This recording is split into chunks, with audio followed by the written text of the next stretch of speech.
वहां पर लिखा हुआ था एक मंदिर के सामने, हिसार कभी जाएं तो देख लेना। उसमें लिखा था कि यहाँ पर महिलाओं का प्रवेश वर्जित है मंदिर में। किस ओर जा रहा है आपका समाज? पहले महिलाओं के लिए शिक्षा नहीं थी। बहनें बैठी हैं अभी, इनमें एक प्राचार्य भी है, बहन है जी। आप बहन जी है, अग्रवाल जी है, बीना अग्रवाल जी। आप? हाँ, बीना अग्रवाल।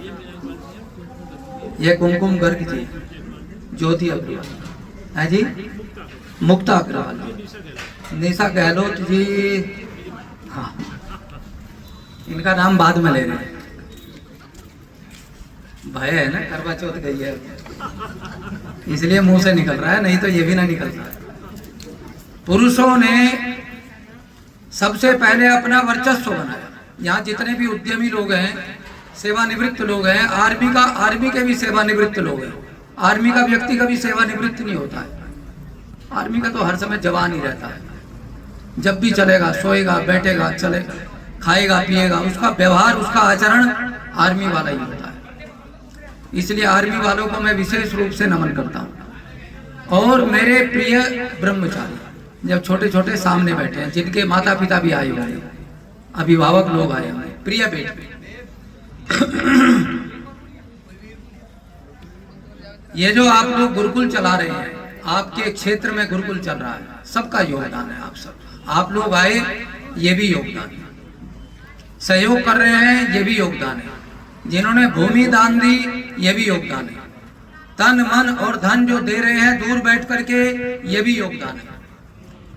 प्राचीन समय में भारतवर्ष की ऐसी स्थिति थी जो यहाँ पर महिलाओं को बिल्कुल भी नहीं पढ़ाया जाता था। महिलाओं की बात कर रहा हूं। इसके बाद एक कार्य किया, जो क्या नाम था उस महिला का, उसने विद्यालय जोड़ा बेटियों को पढ़ाने के लिए। फूले, सावित्रीबाई फूले ने विद्यालय जोड़ने का कार्य प्रारंभ किया। पढ़ाई हुई, बहुत कम बहनों को पढ़ाया जाता था, बहुत कम। और ये कार्य किसने किया था? तथा कथित ब्राह्मणवादियों ने, जो ये कहते थे महिलाओं का पढ़ाना बहुत गलत कार्य है। एक आधी जनसंख्या तो वैसे ही समाप्त कर दी इन तथाकथित ब्राह्मणों ने। रही ज्ञान की बात, जो वेद आपके पास थे, जिनमें आप आकूत संपदा भरी पड़ी है ज्ञान और विज्ञान की, उसको पढ़ने के लिए भी मना कर दिया था। कहते थे कोई पढ़ाने की जरूरत नहीं है वेदों को। वेद भी ब्राह्मणों के लिए केवल हो गए थे। ब्राह्मणों में भी कुछ के लिए हो गए थे। कुछ केवल ऋग्वेदी थे, कुछ सामवेदी थे, कुछ यजुर्वेदी थे, कुछ अथर्ववेदी थे। वो भी कुछ थे, सारे नहीं थे। कुछ बचे हुए थे जो चतुर्वेदी थे। उनको चारों वेद पढ़ने का अधिकार था। कुछ द्विवेदी बन गए, कुछ त्रिवेदी बन गए, कुछ त्रिवेदी बन गए, एक वेदी बन गए, और धीरे धीरे ये विद्या भी उन्हीं तक सीमित हो गई, वह भी समाप्त हो गई। भारत को इस दुरावस्था में देखते हुए महर्षि स्वामी दयानंद सरस्वती ने एक नारा दिया था। आप मेरे साथ बोलिएगा, बहनें भी बोले, बोलिए सब। वेद सब सत्य, बोलिए जोर से, नाश्ता नहीं मिला क्या?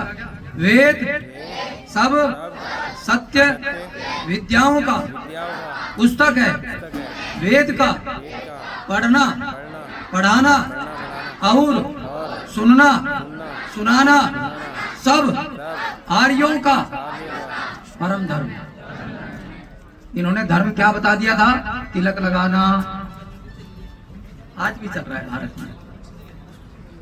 ये समाज कहां जा रहा है मैं देख रहा हूं। चोटी रखना, धोती पहनना, गंगा जी में नहाना, नदियों में नहाना, चोले चूके में चप्पल लेकर के न जाना, ये धर्म था। नहीं तो धर्म भ्रष्ट हो गया था। अछूत का स्पर्श हो गया तो धर्म भ्रष्ट हो गया। केवल ऋषिवर दयानंद सरस्वती थे जिन्होंने कहा कि भारतवर्ष की जो प्राचीन वर्ण व्यवस्था है वह यदि लागू हो जाएगी तो सारा समाज उभरता चला जाएगा। केवल उन्होंने वेदों को पकड़ा, कोई पुराणों को पकड़े बैठा हुआ था। पुराणों की कथा हो रही थी भारतवर्ष में, अभी भी हो रही है, लगे पड़े हैं। कोई रामचरितमानस की कथा में लगे पड़े थे, कोई कृष्ण की कथा में लगे पड़े थे, गोपियां नचा रहे थे, अभी भी नचा रहे हैं। कोई कृष्ण को चूड़ी बेचने वाला कह रहा था, अभी भी कह रहे हैं। कोई कह रहा था कृष्ण भगवान महिलाओं के कपड़े चुरा करके ले गए, अभी भी कह रहे हैं कथावाचक। अरे आंख के अंधो, गांठ के पूरो, तुम इस देश को पूरा बंटाधार करके रहोगे। तुम्हारे पास केवल एक ऐसा महापुरुष है जिसके बराबर कोई नहीं हुआ, जिसको योगीराज महर्षि दयानंद सरस्वती ने सत्यार्थ प्रकाश जैसे अमर ग्रंथ में 2 बार याद किया, और उसका क्या नाम दिया? आप्त पुरुष, श्री कृष्ण का क्या नाम दिया? बोलिए मेरे साथ, क्या नाम दिया? और ये क्या कह रहे हैं उसे? मक्खन चोर। अरे मूर्खो, तुम इस देश को कहां लेकर के जाओगे? इतने वर्षों तक तुम्हारा देश पराधीन रहा, मुगलों ने लूटा, अंग्रेजों ने लूटा, उन्होंने लूटा, और सब लूटते जा रहे हैं। और अब ये तथाकथित कह रहा हूं, हिंदू भी लूटते जा रहे हैं। लूटने में कोई कमी नहीं है। कितने जज हैं, लगी थी घर में आग और कितने पैसे निकल गए जज के घर में। ये लूट रहे हैं, लूट मार मचा रखी है। अरे खानी 2 रोटी है, 2 कपड़े पहनने हैं, और कितने में फूकोगे? 3 क्विंटल लकड़ी में फूक जाओगे। वो भी फूकने को मिलेगा तो, नहीं तो बेटा ऑनलाइन कह देगा जी फूक दो, मुझे आने की जरूरत नहीं है, समय नहीं है मेरे पास। ये सच्चाई बता रहा हूं हिंदू समाज की। किंतु पैसा जोड़ने में लगे पड़े हैं, लाइए लाइए लाइए। सज्जनों, मेरी भी 63 साल की आयु हो गई। मेरे से भी बड़ी आयु के बैठे हैं यहाँ, छोटी आयु के भी हैं, बच्चे भी हैं, बहनें भी हैं। मैं अच्छे प्रकार से देख चुका हूं, जिस मैकाले ने ये डिग्रियों की परंपरा डाली थी ना हमारे देश में, ये कॉलेज, कॉन्वेंट स्कूल जितने खुलवाए गए, आपके यहाँ पर भी होंगे, नजीबाबाद में भी। ये समय के लिए नहीं कह रहे थे गहलोत साहब, तो डायरी उठा रहे थे। हम अपनी संतानों को, कितनी संतानें होती हैं जी हमारे घरों में? 1 या 2, मुश्किल से। 1 हो गया तो बहुत अच्छा, दूसरी हो गई तो भाई हो गई, बाई चांस हो गई, तीसरी का कोई नंबर नहीं है, चौथी तो दशरथ के हुई थी, हमारे तो हुई नहीं। खेल खत्म कर दिया हम लोगों ने। एक संतान को भी हम पढ़ने के लिए कहां भेज रहे हैं? डीपीएस में, सेंट मैरी में, जो क्रिश्चियन ने खोल रखे हैं, ईसाइयों ने खोल रखे हैं, उनमें शिक्षा देने के लिए हम भेजते हैं और चाहते हैं कि हिंदू राष्ट्र बनेगा। जी प्रशांत जी, क्या बना रहे हैं ये? तो दे दी ईसाइयों के हाथ में, और तुम हिंदू राष्ट्र की चर्चा कर रहे हो।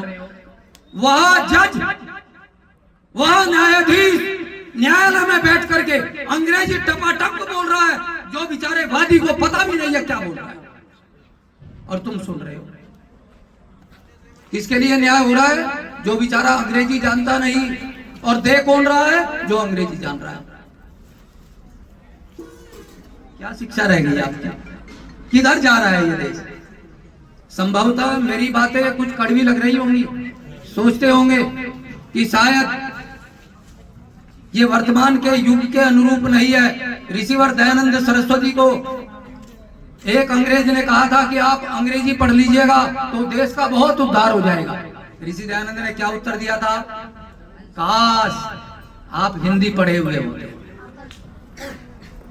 आप हिंदी पढ़े हुए होते, मैं संस्कृत जानता हूं, यह मेरे लिए गर्व की बात है, और आप हिंदी नहीं जानते, यह आपके लिए अपमान की बात है। और हम लोग उसी परंपरा में चल रहे हैं। अंग्रेज तैयार हो गया घर घर में, लॉर्ड मैकाले ने कहा था कि भारत का प्रत्येक व्यक्ति खान पान और रहन सहन से भारतीय होता हुआ भी अभारतीय फौज तैयार करना, और आज अभारतीय फौज तैयार होती जा रही है। कितने लोग हैं जो अपनी संस्कृति पर गर्व करते हैं, कितने लोग हैं जो अपने पहनावे पर गर्व करते हैं, कितने लोग हैं जो अपने खान पान रहन सहन पर गर्व करते हैं, कितने लोग हैं जो अपनी माँ और अपने पिता पर गर्व करते हैं। बहुत अच्छी बात है। इन्हें विदेशियों को यह पता नहीं है ये जो शरीर है ये भी तुम्हारा नहीं है, ये तो माँ का दिया हुआ है। जिस माँ ने एक एक अंग करके हमारा शरीर बनाया है। वेद भगवान क्या कहता है, बोलिए मेरे साथ, ओम अंगाद अंगाद संभवसी हृदयात अधिजायसे। एक नवयुवती लड़की अपने यौवन के एक एक अंग को काट करके नई सृष्टि की रचना करती है, तब जाकर के एक संतान पैदा होता है। और हम क्या मनाने लगे, आज माँ का दिन है जी, साल भर में एक बार, आज पिता का दिन है जी। और परंपरा भूल गए, ये बावड़े, ये हिंदू, ये राम और कृष्ण की औलाद कहने वाले कहने लगे जी आज करवा चौथ है जी। क्यों? पति का व्रत एक ही दिन के लिए रखना था, और 364 दिन पति कहीं बेचारा धक्का खाता फिरे। पतियों की स्थिति यह है वो 365 दिन नहीं रखता, उसने भी अपना निश्चय कर रखा है। कहां से त्योहार आ गए, कहां से करवा माँ आ गई, कहां से संतोषी माँ आ गई, कहां से शाकुंभला माँ आ गई, कहां से चंडी माँ, कहां से मनसा माँ। अरे जो घर में बैठी है, जिसने एक एक शरीर का अंग पाला है, 9 महीने तक तुम्हें सींचा है, उसके बाद भी, बड़ा होने के बाद भी निरंतर घर में बैठ करके प्रशांत की माँ से पूछो, निरंतर चिंता करती रहती है, मेरा बेटा पता नहीं कैसा होगा। मोदी जी की माँ इतना बड़ा मोदी जी होने के बाद भी पूछती है, बेटे समय पर भोजन तो कर लेता है या नहीं। ऐसी माँ, इनकी पूजा कोई नहीं करता।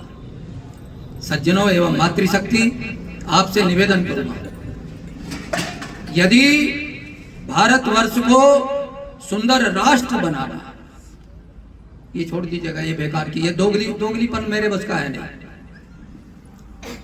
अपनी संतानों को गुरुकुलों में डालना, गुरुकुल की शिक्षा को उत्तम से उत्तम कीजिएगा। जैसे ये भी बच्चे हैं, बहुत अच्छी बात है, मैं भी गुरुकुलों में पढ़ा, मैं कॉलेजों में भी पढ़ा, 5 विश्वविद्यालयों में भी पढ़ा, किंतु मैंने ये देख लिया गुरुकुल की शिक्षा सर्वोत्तम है। गुरुकुल का पढ़ा हुआ व्यक्ति कभी भी नंबर 1 आत्महत्या नहीं करता। कोई किया हो तो बता देना।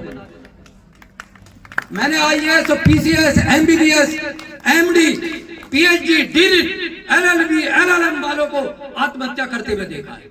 आपने भी सुना होगा अखबारों में। संस्कृत की पाठशाला में पढ़ा हुआ बच्चा भी आत्महत्या नहीं करता है।